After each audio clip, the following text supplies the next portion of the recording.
இன்னைக்கு நம்ம வீட்டில் லஞ்ச் வந்துட்டு சாம்பார் சாதம், மீன் வறுவல். மீன்காரக்கா வந்துட்டு இன்னைக்கு வெலை மீன் கொண்டு வந்திருந்தாங்க. சரி 1/2 கிலோ வாங்கலாம் அப்படின்ட்டு வாங்கி வச்சுட்டு ஒரு காலையிலேருந்து சாப்பிடுப்பா தம்பி, சாப்பிடு சாப்பிடு சாப்பிடுன்னா எனக்கு வேணாம் வேணான்னு சொல்லிட்டே இருந்தான். அதுக்கப்புறம் கம்பல் பண்ணி எனக்கு சாம்பார் சாதம் வச்சு கொடுத்து மீன் ஃப்ரை பண்ணி கொடுத்தா நான் சாப்பிட்றேன் அப்படின்னு சொன்னான் பெரியவன். சரின்னு சாம்பார் சாதம் வைக்க கடகடன்னு வந்தாச்சு.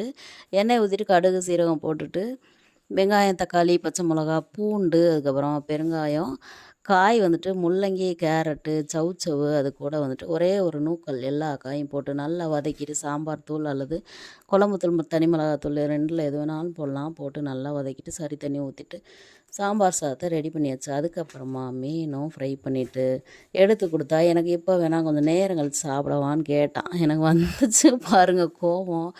உங்கள் வீட்டுக்கோ எங்கள் வீட்டுக்கோ இல்லை மரியாதையை சாப்பிடு அப்படின்னு சொல்லி எடுத்து கொடுத்துட்டு நானும் அம்மியும் அதுக்கப்புறமா ஒரு மொக்கு மொக்க போயிட்டோம். இந்த நாள் இனிதே முடிந்ததுன்னு ஓட்டியாச்சு.